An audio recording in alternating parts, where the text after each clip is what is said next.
ಸೀಳ್ದುಟಿ ಮತ್ತು ಸೀಳಿದ ಅಂಗಳು ಎನ್ನುವ ಅಂಗವೈಕಲ್ಯದ ಬಗ್ಗೆ ಬಹಳಷ್ಟು ತಂದೆ ತಾಯಿಯರು ಕಂಡು ಕೇಳಿ ಅರಿಯರು. ಸಹಜವಾಗಿಯೇ ಸೀಳ್ದುಟಿ ಹೊಂದಿ ಜನಿಸಿದ ಶಿಶುವನ್ನು ಕಂಡು ಅವರಿಗೆ ಆಘಾತವಾಗಬಹುದು. ಮಗುವಿನ ಭವಿಷ್ಯದ ಬಗ್ಗೆ ಅವರಿಗೆ ಚಿಂತೆಯಾಗಬಹುದು. ಇಂತಹ ಅನೇಕ ತಂದೆ ತಾಯಿಯರ ಪ್ರಶ್ನೆಗಳನ್ನು ಉತ್ತರಿಸಿ ಅವರ ಆತಂಕವನ್ನು ನಿವಾರಿಸುವ ಪ್ರಯತ್ನ ನಮ್ಮದು.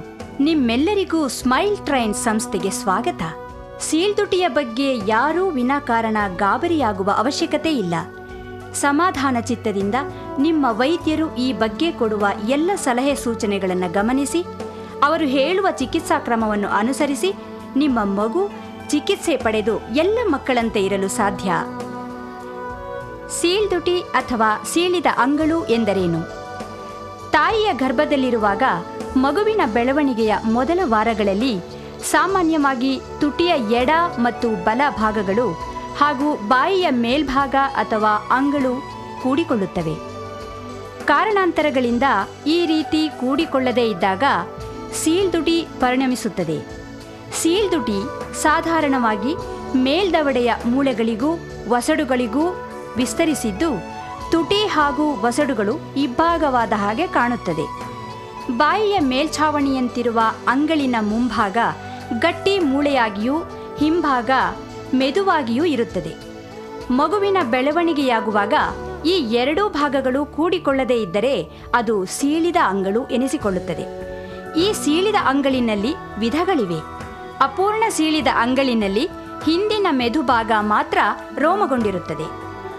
ಪೂರ್ಣ ಸೀಳಿದ ಅಂಗಳು ಬಾಯಿಯ ಉದ್ದಕ್ಕೂ ವಸಡಿನ ಹಿಂಭಾಗದವರೆಗೆ ವಿಸ್ತರಿಸಿರುತ್ತದೆ. ತುಟಿ ಹಾಗೂ ಅಂಗಳು ಎರಡೂ ಬೇರೆ ಬೇರೆಯಾಗಿ ಬೆಳವಣಿಗೆ ಹೊಂದಿರುವುದರಿಂದ ಮಗುವಿಗೆ ಬರಿಯ ಸೀಳಿದ ತುಟಿ ಅಥವಾ ಕೇವಲ ಸೀಳಿದ ಅಂಗಳು ಅಥವಾ ಈ ಎರಡೂ ಸ್ಥಿತಿಗಳು ವಿವಿಧ ಹಂತಗಳಲ್ಲಿ ಉಂಟಾಗಬಹುದು. ಸೀಳ್ದುಟಿಗೆ ಕಾರಣ. ಸೀಳ್ದುಟಿ ಅಥವಾ ಸೀಳಿದ ಅಂಗಳು ತಾಯಿಯಲ್ಲಿನ ದೋಷದಿಂದಾಗಿ ಅಥವಾ ಗ್ರಹಣಗಳಿಂದಾಗಿ ಉಂಟಾಗುವುದಿಲ್ಲ. ಇದು ಶುದ್ಧ ಮೂಢನಂಬಿಕೆ. ಈ ಸ್ಥಿತಿಗೆ ಕಾರಣಗಳನ್ನು ಹುಡುಕಲು ಸಂಶೋಧನೆಗಳು ನಡೆಯುತ್ತಿದ್ದರೂ ನಿರ್ಧಾರಿತವಾಗಿ ಇಂತಹುದೇ ಕಾರಣ ಎಂದು ಖಚಿತಪಡಿಸಲಾಗಿಲ್ಲ. ಸೀಳ್ದುಟಿ ಉಂಟಾಗಲು ವಂಶವಾಹಿ ಜೀನುಗಳು ಹಾಗೂ ಅವುಗಳ ಮೇಲೆ ಪರಿಸರದ ಪ್ರಭಾವ ಕಾರಣವಿರಬಹುದು. ತಾಯಿಯ ಅನಾರೋಗ್ಯ ಸ್ಥಿತಿ, ಅನ್ನಾಂಗಗಳ ಕೊರತೆ, ಔಷಧಿಗಳ ಸೇವನೆ ಅಥವಾ ರೋಗಗಳ ಸೋಂಕು ಇವುಗಳೂ ಸಹ ಇತರ ಕಾರಣಗಳು ಎಂದು ಪರಿಗಣಿಸಲಾಗಿದೆ. ಗರ್ಭ ಧರಿಸುವ ಮುನ್ನ ಅಥವಾ ಗರ್ಭಿಣಿಯಾದ ನಂತರ ಹೆಂಗಸಿಗೆ ಫೋಲಿಕ್ ಆಮ್ಲ ಇರುವ ಪೋಷಕಗಳನ್ನು ಕೊಡುವುದರಿಂದ ಸೀಳ್ದುಟಿ ಉಂಟಾಗುವ ಸಾಧ್ಯತೆಯನ್ನು ಬಹುಮಟ್ಟಿಗೆ ತಗ್ಗಿಸಬಹುದು. ಆಹಾರ ಸೇವನೆಯ ಸಮಸ್ಯೆ.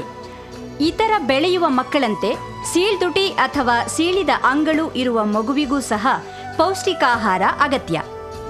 ಮೂಗಿನ ಹೊಳ್ಳೆಗಳು ಇಲ್ಲದಿರುವುದರಿಂದ ಈ ಮಕ್ಕಳು ಹಾಲನ್ನು ಹೀರಿ ಕುಡಿಯಲು ನುಂಗಲು ಕಷ್ಟಪಡುತ್ತವೆ. ಇಂತಹ ಮಕ್ಕಳಿಗೆ ಸ್ವಲ್ಪ ಸ್ವಲ್ಪವಾಗಿ ಹಾಲು ಕುಡಿಸಬೇಕು. ಮೊದಲು ಎದೆಯ ಹಾಲನ್ನು ಕುಡಿಸಲು ಪ್ರಯತ್ನಿಸಬೇಕು. ಅದು ಮಗುವಿಗೆ ಸಾಧ್ಯವಾಗದೆ ಹೋದರೆ ಪಂಪ್ನ ಸಹಾಯದಿಂದ ಎದೆಯ ಹಾಲನ್ನು ತೆಗೆದು ಚಮಚ, ಒಳಲೆ ಅಥವಾ ಬಾಟಲ್ನಿಂದ ಮಗುವಿಗೆ ಹಾಲು ಕುಡಿಸಬಹುದು. ಹಾಲು ಕುಡಿಸುವಾಗ ಮಗುವಿನ ತಲೆ ನೇರವಾಗಿರುವಂತೆ ಕುಡಿಸಬೇಕು. ಕೆಲವೊಮ್ಮೆ ಮಗುವಿನ ಹೊಟ್ಟೆ ತುಂಬಿರುವಂತೆ ಕಾಣುತ್ತದೆ. ಆದರೆ ಮಗು ಹಾಲು ಕುಡಿಯುವಾಗ ಜೊತೆಗೆ ಬಹಳಷ್ಟು ಗಾಳಿಯನ್ನೂ ನುಂಗುವುದರಿಂದ ಹೀಗಾಗುತ್ತದೆ. ಆದ್ದರಿಂದ ಹಾಲು ಕುಡಿಸುವಾಗ ಮಧ್ಯದಲ್ಲಿ 3-4 ಬಾರಿ ಹಾಗೂ ಹಾಲು ಕುಡಿದ ನಂತರವೂ ಮಗುವನ್ನು ಹೆಗಲ ಮೇಲೆ ಮಲಗಿಸಿಕೊಂಡು ನಯವಾಗಿ ಬೆನ್ನನ್ನು ನೀವುತ್ತಾ ನುಂಗಿದ ಗಾಳಿ ತೇಗಿನ ರೂಪದಲ್ಲಿ ಹೊರಬರಲು ಅನುವು ಮಾಡಿಕೊಡಬೇಕು. ಕೆಲವೊಮ್ಮೆ ಕುಡಿಸಿದ ಹಾಲು ಮೂಗಿನಿಂದ ಹೊರಬರಬಹುದು. ಹೀಗಾದಾಗ ಚಿಂತೆ ಮಾಡಬೇಡಿ. ಮಗುವಿನ ತಲೆಯನ್ನು ನೇರವಾಗಿರಿಸಿಕೊಂಡರೆ ಹೀಗಾಗದು. ಸೀಳ್ದುಟಿ ಇರುವ ಮಗುವಿಗೂ ಸಹ ಇತರ ಮಕ್ಕಳಂತೆಯೇ 6 ತಿಂಗಳಾದಾಗ ಘನ ಆಹಾರ ಕೊಡಲು ಪ್ರಾರಂಭಿಸಬೇಕು. ಮಗುವಿನ ತೂಕವನ್ನು ಗಮನಿಸಬೇಕು. ಈ ಮಗುವಿಗೂ ಸಹ ಇತರ ಮಕ್ಕಳಂತೆ ಕ್ರಮವಾಗಿ ತೂಕ ಹೆಚ್ಚಾಗಬೇಕು. ತೂಕವಿರದಿದ್ದಲ್ಲಿ ವೈದ್ಯರನ್ನು ಸಂಪರ್ಕಿಸಬೇಕು. ಚಿಕಿತ್ಸಾ ಕ್ರಮ.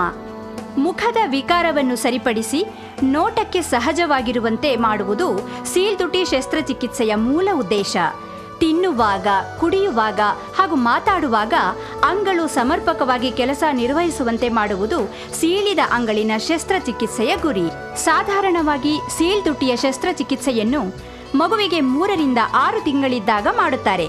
ಆಗ ಮಗುವಿನ ತೂಕ ಕನಿಷ್ಠ 5 kg ಹಾಗೂ ರಕ್ತದಲ್ಲಿ ಹಿಮೋಗ್ಲೋಬಿನ್ ಅಂಶ 10 ಗ್ರಾಂ ಇರಬೇಕು. ಸೀಳಿದ ಅಂಗಳಿಗೆ ಶಸ್ತ್ರಚಿಕಿತ್ಸೆಯನ್ನು 12ರಿಂದ 18 ತಿಂಗಳಲ್ಲಿ ಮಾಡುತ್ತಾರೆ. ಶಸ್ತ್ರಚಿಕಿತ್ಸೆಯ ತಯಾರಿ.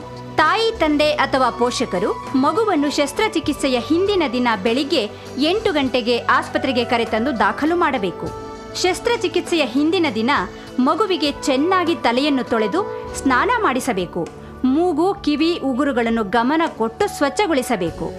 ಅರಿವಿಳಿಕೆ ತಜ್ಞರ ಆದೇಶದಂತೆ ಶಸ್ತ್ರಚಿಕಿತ್ಸೆಯ 5 ಗಂಟೆಗಳ ಮುಂಚೆ ಯಾವ ಆಹಾರವನ್ನೂ ಕೊಡಬಾರದು. ಈ ವಿಷಯದಲ್ಲಿ ವೈದ್ಯರ ಸೂಚನೆಯನ್ನು ಚಾಚೂ ತಪ್ಪದೆ ಪಾಲಿಸಬೇಕು.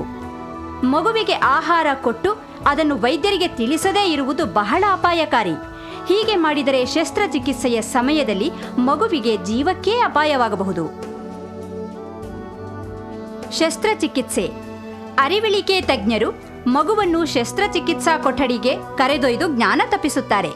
ಎಚ್ಚರಗೊಂಡ ನಂತರ ಶಸ್ತ್ರಚಿಕಿತ್ಸೆ ಮಾಡಿದ ಜಾಗವನ್ನು ಮಗು ಮುಟ್ಟದಂತೆ ಅದರ ಕೈಗಳನ್ನು ಪ್ಲಾಸ್ಟರ್ನಿಂದ ಕಟ್ಟುತ್ತಾರೆ. ಅನಂತರ ಶಸ್ತ್ರಚಿಕಿತ್ಸಾ ತಜ್ಞರು ಅಳತೆ ಮಾಡಿ ಚಿಕಿತ್ಸೆ ಮಾಡಬೇಕಾದ ಜಾಗವನ್ನು ಗುರುತು ಮಾಡಿಕೊಳ್ಳುತ್ತಾರೆ. ಶಸ್ತ್ರಚಿಕಿತ್ಸೆ ಪ್ರಾರಂಭವಾಗುತ್ತದೆ. ಸೀಳ್ದುಟಿಯ ಶಸ್ತ್ರಚಿಕಿತ್ಸೆಗೆ ಸುಮಾರು 2 ಗಂಟೆಗಳು ಹಿಡಿಯಬಹುದು. ಸೀಳಿದ ಅಂಗಳಿನ ಶಸ್ತ್ರಚಿಕಿತ್ಸೆಗೂ ಇಂತಹುದೇ ತಯಾರಿ ನಡೆಯಬೇಕು. ಈ ಶಸ್ತ್ರಚಿಕಿತ್ಸೆ ಸುಮಾರು 1.5 ಗಂಟೆ ಹಿಡಿಯಬಹುದು.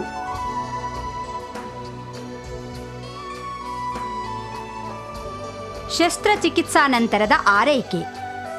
ಶಸ್ತ್ರಚಿಕಿತ್ಸೆಯ ನಂತರ ಮಗುವನ್ನು ಸಮಾಧಾನಪಡಿಸಲು ತಾಯಿಯನ್ನು ಕರೆಯಲಾಗುತ್ತದೆ. ಸ್ವಲ್ಪ ಹೊತ್ತು ಬಾಯಿ ಅಥವಾ ಮೂಗಿನಿಂದ ರಕ್ತ ಬರುವುದು ಸಹಜ. ಅದು ಕೆಲ ಗಂಟೆಗಳಲ್ಲಿ ನಿಲ್ಲುತ್ತದೆ. ಮಗುವಿಗೆ ಪೂರ್ತಿ ಎಚ್ಚರವಾದ ಮೇಲೆ ನೀರು, ಎಳನೀರು ಮೊದಲಾದ ದ್ರವ ಪದಾರ್ಥಗಳನ್ನು ಕೊಡಬಹುದು. ಸೀಳ್ದುಟಿಗೆ ಶಸ್ತ್ರಚಿಕಿತ್ಸೆ ಪಡೆದ ಮಗುವಿಗೆ ಆ ದಿನವೇ ಎದೆಯ ಹಾಲು, ಬಾಟಲಿ ಹಾಲು ಅಥವಾ ಘನ ಆಹಾರವನ್ನು ಕೊಡಬಹುದು. ಸೀಳಿದ ಅಂಗಳಿನ ಶಸ್ತ್ರಚಿಕಿತ್ಸೆಯಾದ ಮಗು 7 ದಿನಗಳವರೆಗೆ ದ್ರವ ಆಹಾರವನ್ನೇ ತೆಗೆದುಕೊಳ್ಳಬೇಕು. 7 ದಿನಗಳ ನಂತರ ಸುಮಾರು 2 ವಾರಗಳು ಮೆತ್ತಗಿನ ಆಹಾರವನ್ನು ಸೇವಿಸಬಹುದು. ಶಸ್ತ್ರಚಿಕಿತ್ಸೆಯಾದ 3 ವಾರಗಳ ನಂತರ ಸಾಧಾರಣ ಆಹಾರವನ್ನು ತೆಗೆದುಕೊಳ್ಳಬಹುದು. ಸೀಳ್ದುಟಿ ಶಸ್ತ್ರಚಿಕಿತ್ಸೆ ಮಾಡಿಸಿಕೊಂಡ ಮಗುವಿಗೆ 5 ದಿನಗಳ ನಂತರ ಹೊಲಿಗೆಯನ್ನು ತೆಗೆಯಲಾಗುವುದು. ತುಟಿಯ ಶಸ್ತ್ರಚಿಕಿತ್ಸೆಯ ನಂತರ ಮುಖವನ್ನು ಪ್ರತಿದಿನ ಚೆನ್ನಾಗಿ ತೊಳೆದು ಸ್ವಚ್ಛಗೊಳಿಸಬೇಕು. ಶಸ್ತ್ರಚಿಕಿತ್ಸೆಯ 2 ವಾರಗಳ ನಂತರ ಗಾಯವಾದ ಜಾಗವನ್ನು ನಯವಾಗಿ ಉಜ್ಜಿ ನೀವಲು ಪ್ರಾರಂಭಿಸಬೇಕು. ಇದನ್ನು 6 ವಾರಗಳವರೆಗೆ ಮುಂದುವರಿಸಿದರೆ ತುಟಿಯ ಶಸ್ತ್ರಚಿಕಿತ್ಸೆಯ ಗಾಯ ಬಹಳ ಬೇಗ ಗುಣವಾಗಿ ಮುಖ ಸಹಜ ಸ್ಥಿತಿಗೆ ಬರುತ್ತದೆ. ಶಸ್ತ್ರಚಿಕಿತ್ಸೆಯ ನಂತರ ಮಗುವಿನ ಆರೈಕೆಗೆ ಗಮನ ಕೊಡಬೇಕು. 1 ರಿಂದ 3 ವರ್ಷಗಳ ತನಕ ಆಗಾಗ್ಗೆ ಮಗುವನ್ನು ಕಿವಿ, ಮೂಗು, ಗಂಟಲು ತಜ್ಞರಿಂದ ತಪಾಸಣೆ ಮಾಡಿಸಬೇಕು. ಈ ಮಕ್ಕಳಿಗೆ ಮಧ್ಯ ಕಿವಿಯಲ್ಲಿ ನೀರು ತುಂಬಿಕೊಂಡು ಕಿವಿಗೆ ಸೋಂಕು ತಗುಲುವ ಸಾಧ್ಯತೆಗಳು ಇವೆ. ಈ ಬಗ್ಗೆ ಅಲಕ್ಷ್ಯ ಮಾಡಿದರೆ ಮಗುವಿನ ಶ್ರವಣ ಶಕ್ತಿ ಕಡಿಮೆಯಾಗಿ ಅದರಿಂದ ಮಾತನಾಡಲು ತೊಂದರೆಯಾಗಬಹುದು. 2 ರಿಂದ 4 ವರ್ಷಗಳಲ್ಲಿ ಮಗು ಮಾತನಾಡಲು ಕಲಿಯುತ್ತದೆ. ಈ ಸಮಯದಲ್ಲಿ ಮಗು ಮೂಗಿನಲ್ಲಿ ಮಾತನಾಡುತ್ತಿದ್ದರೆ ಅಥವಾ ಮಾತನ್ನೇ ಆಡದಿದ್ದರೆ ವಾಕ್ತಜ್ಞರ ಬಳಿ ಕರೆದೊಯ್ಯಬೇಕು. 4 ವರ್ಷವಾದ ನಂತರವೂ ಮಗು ಸರಿಯಾಗಿ ಮಾತನಾಡದೇ ಇದ್ದಲ್ಲಿ ಅವರಿಗೆ ಇನ್ನೊಂದು ಶಸ್ತ್ರಚಿಕಿತ್ಸೆ ಮಾಡಬೇಕಾಗಬಹುದು. ಶಸ್ತ್ರಚಿಕಿತ್ಸೆಯಾದ ಮಗುವಿಗೆ ಮಾತನಾಡುವಂತೆ ಉತ್ತೇಜಿಸಲು 3 ವರ್ಷಕ್ಕೆ ಶಾಲೆಗೆ ಸೇರಿಸುವುದು ಒಳಿತು. 2 ವರ್ಷಗಳ ನಂತರ ಸೀಳಿದ ಅಂಗಳಿನ ಶಸ್ತ್ರಚಿಕಿತ್ಸೆ ಮಾಡಿಸಿಕೊಂಡ ಮಕ್ಕಳಿಗೆ ಮಾತನಾಡಲು ಅನೇಕ ತೊಂದರೆಗಳಾಗಬಹುದು. ಇಂತಹ ಮಕ್ಕಳಿಗೆ 6 ರಿಂದ 12 ತಿಂಗಳ ಕಾಲ ವಾಕ್ ಚಿಕಿತ್ಸೆ ಬೇಕಾಗಬಹುದು. ಇದನ್ನು ವಾಕ್ ಶ್ರವಣ ಸಂಸ್ಥೆಯಲ್ಲಿ ಮಾಡಿಸಬಹುದು. ಹಲ್ಲುಗಳನ್ನು ದಿನವೂ ಉಜ್ಜಿ ಸ್ವಚ್ಛಗೊಳಿಸುವುದು ಬಹಳ ಮುಖ್ಯ. ಬಾಯಿಯ ಸ್ವಚ್ಛತೆ, ಆರೋಗ್ಯವನ್ನು ಕಾಪಾಡಲು ದಿನವೂ 2 ಸಲ ಹಲ್ಲುಗಳನ್ನು ಸ್ವಚ್ಛಗೊಳಿಸಿ. ಸೀಳ್ದುಟಿ ಅಥವಾ ಸೀಳಿದ ಅಂಗಳಿನಿಂದ ಹುಟ್ಟಿದ ಮಕ್ಕಳಿಗೆ ಇತರ ಮಕ್ಕಳಿಗಿಂತ ಕಡಿಮೆ ಹಲ್ಲುಗಳಿರುವ ಸಾಧ್ಯತೆ ಇದೆ. ಆದ್ದರಿಂದ ಕ್ರಮವಾಗಿ ದಂತ ವೈದ್ಯರಲ್ಲಿ ತಪಾಸಣೆ ಮಾಡಿಸಿ ಹಲ್ಲುಗಳು ಆರೋಗ್ಯವಾಗಿರುವಂತೆ ನೋಡಿಕೊಳ್ಳುವುದು ಬಹಳ ಮುಖ್ಯ. ವಸಡು ಹಾಗೂ ದವಡೆಯ ಮೂಳೆಗಳಲ್ಲಿ ದೋಷವಿರುವ ಮಕ್ಕಳಿಗೆ 6ನೆಯ ವರ್ಷದಿಂದ ತಂತಿ ಹಾಗೂ ಕ್ಲಿಪ್ಗಳನ್ನು ಬಳಸಿ ವಕ್ರದಂತ ಸರಿಪಡಿಸುವಿಕೆಯನ್ನು ಮಾಡಿಸಬೇಕಾಗುತ್ತದೆ.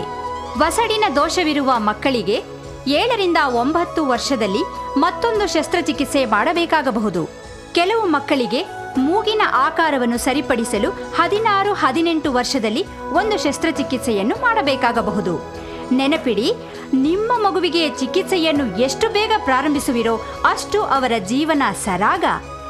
ಈಗ ನೀವು ಅವಶ್ಯವಾಗಿ ನಿಮ್ಮ ಮಗುವಿನ ಮುಖದಲ್ಲಿ ನಗೆಯನ್ನು ಮೂಡಿಸಿ ಅವಳ ಭವಿಷ್ಯವನ್ನು ಸುಂದರಗೊಳಿಸಬಹುದು.